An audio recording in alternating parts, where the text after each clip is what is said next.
अस्सलामुअलैकुम। Express news के programme sports world में आपको खुशामदीद कहेंगे और मैं हूं हिफ्सा इम्तियाज़। और मुख्तलिफ इशूज़ पर बात करने के लिए हमारे साथ हमारे गेस्ट मौजूद होंगे। हमारे एक्सपर्ट्स जाहिद मकसूद साहब हमारे साथ होंगे स्टूडियोज़ में, यूसुफ अंजुम हमारे साथ मौजूद हैं स्टूडियो में, और कराची से हमें ज्वाइन करेंगे सलीम खालिक साहब। तमाम को वेलकम करूँगी और उम्मीद करती हूँ आप लोग खैरियत से होंगे। तो बहुत से करंट इश्यूज चल रहे हैं और आजकल खेल की दुनिया में बहुत सी हैपनिंग हो रही है। तो सबसे पहले हम बात करते हैं वेस्ट इंडीज़ और पाकिस्तान का पहला टेस्ट जो कि पाकिस्तान ने जीत लिया है। आवाम खुश हैं। जाहिद साहब, आपसे आगाज़ करूंगी, क्या कमेंट करेंगे तीनों लिहाज से, फील्डिंग, बैटिंग, बॉलिंग, कैसा रहा? देखिए हिफ्सा, सबसे पहले तो ये बताऊंगा कि जब से मैं क्रिकेट को कवर कर रहा हूँ या एज आ स्पोर्ट्स जर्नलिस्ट काम कर रहा हूँ, इतने बड़े मार्जिन से पाकिस्तान ने कभी फतह कम अज़ कम मेरे नॉलेज में नहीं कि टेस्ट मैच में हासिल की हो।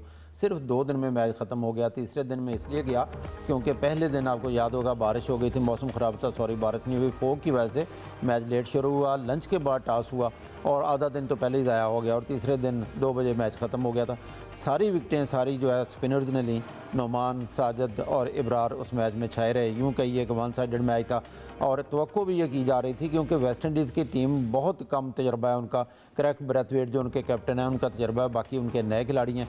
फिर पिच ऐसी थी जहाँ पे साजिद और नुमान का जादू पहले चल चुका है उस टीम के ख़िलाफ़ जिन्होंने पहला टेस्ट मैच मुल्तान में जीता था। इसलिए कहना चाहिए कि 1 साइडेड बिल्कुल मैच हुआ। अब दूसरा मैच भी यहीं पे है। वर्ल्ड टेस्ट चैम्पियनशिप के ये मैचेस हैं, इसका ज़्यादा फ़र्क नहीं पड़ेगा। रैंकिंग में पाकिस्तान बहुत पीछे है, वेस्ट इंडीज़ बहुत पीछे है, लेकिन कम से कम टीम का मोराल अप होगा। हालांकि फॉर्मेट डिफरेंट है, लेकिन क्योंकि चैम्पियन ट्रॉफी भी आने वाली है और फिर 9 या 10 माह के बाद जब टेस्ट मैच भी होगा उस वक्त तक कई चेंजेस भी आ जाती हैं। लेकिन साउथ अफ्रीका से हारने के बाद एक मैच तो बहुत ही क्लोज गया था।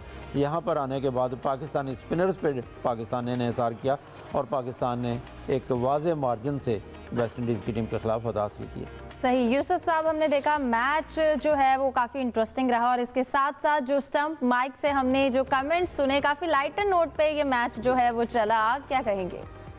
हिफ्जा, दिल के बहलाने और फुलझड़ियाँ चलाने के लिए तो ये बहुत अच्छा है कि पाकिस्तान मैच जीत गया। पहला टेस्ट हमने वेस्ट इंडीज़ को हरा दिया। एक बार फिर स्पिन ट्रैक बनाकर हमने उनको हरीफ टीम को जाल में बिछाया और ये मैच भी अपने नाम किया। लेकिन इसका फ़ायदा क्या? जीत तो हमें मिल गई, लेकिन इससे जो रिज़ल्ट होगा उसका तारीख़ में लिखा जाएगा पाकिस्तान जीत गया। लेकिन आने वाले दिनों के लिए हमने क्या हासिल किया? कुछ भी हासिल नहीं किया, सिवाय अपनी बैटिंग को एक्सपोज किया। अगर उनकी स्पिन बॉलिंग भी अच्छी होती टीम तौर पर, फिर हमें भी नीचे हमारी पोजीशन ख़राब हो सकती थी। पूरे मैच में हमारे एक ही बॉलर थे, फास्ट बॉलर खुर्रम शहजाद, उनसे सिर्फ 1 ओवर करवाया गया। ठीक है, आपने स्पिन ट्रैक बना ली है अपनी कामयाबी हासिल करने के लिए, लेकिन आप देखें कि हमारी टेस्ट क्रिकेट कहाँ जा रही है। डोमेस्टिक क्रिकेट को हम कितनी इज़्ज़त दे रहे हैं, सिवाय वही हमारे पास नुमान अली हैं, साजिद खान हैं, और तो हमारे पास कोई अच्छा स्पिनर भी नज़र नहीं आ रहा। उसके साथ साथ फास्ट बॉलर्स के लिए हमने कब्रिस्तान ये विकेट क्यों बना दिया है? हमारे फास्ट बॉलर हमेशा दुनिया में राज करते रहे, हमारी बॉलिंग हमारी स्ट्रेंथ हुआ करती थी, लेकिन हमारी यहाँ पर बैटिंग भी एक्सपोज हुई है। बाबर आजम जिनसे हमें बहुत ज़्यादा तवक्कुआत थी वो रन नहीं कर पाए। कामरान गुलाम जो हमारी उम्मीदों का मरकज़ है वो भी फ्लॉप हुए। जिसका मतलब ये कि हमारे खिलाड़ियों को भी स्पिन ट्रैक पे खेलना नहीं आता। हम डोमेस्टिक मैचेस में अपनी जो विकेटें वो बनाते हैं, कभी तेज़ बना ली, कभी बैटिंग के लिए साजगार बना ली, वहाँ पर इस तरह के ट्रैक नहीं बनाए जाते। तो इससे हमने वही कि हमने हासिल क्या किया? सिर्फ ये कि हमने जीत हासिल कर ली है। आने वाले दिनों के लिए हमने क्या ख्याल किया? ठीक है, आजम जावेद का फार्मूला इस वक्त काम कर रहा है, स्पिन ट्रैक में और कामयाबी हासिल करो। ये वर्ल्ड टेस्ट चैम्पियनशिप के आखिरी 2 मैचेस है, इसके बाद हमने अगले वर्ल्ड टेस्ट चैम्पियनशिप की तैयारी करनी है।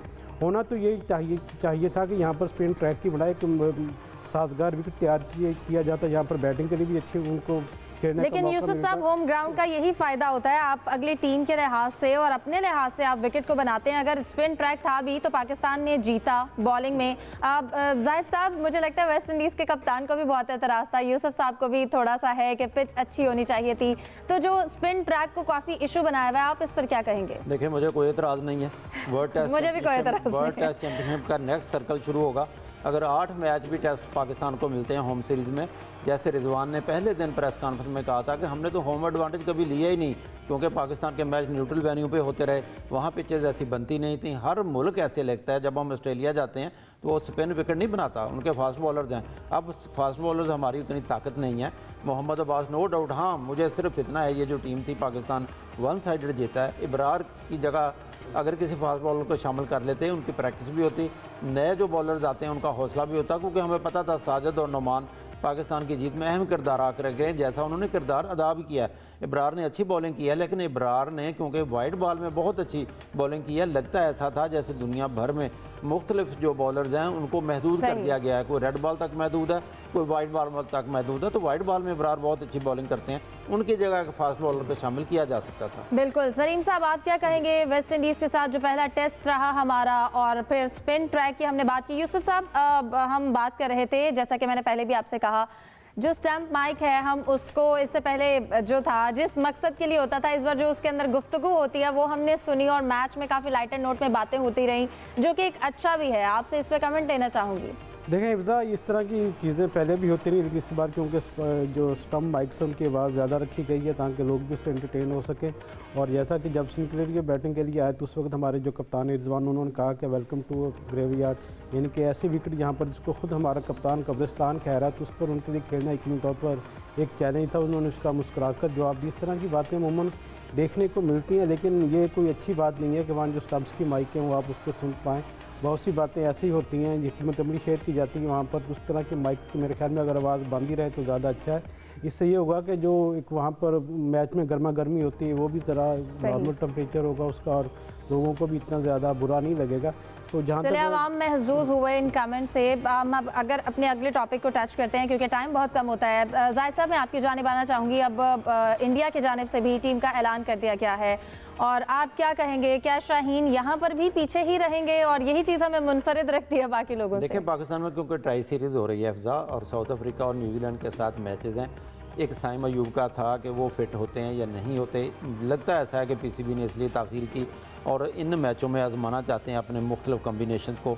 फिर शायद क्योंकि इन्होंने नाम तो दे दिए आईसीसी को रूल्स के मुताबिक, जहाँ तक अपने इंडियन स्क्वाड का ऐलान किया है तो वहाँ भी फिटनेस मसाइल दरपेश थे, ख़ास तौर पर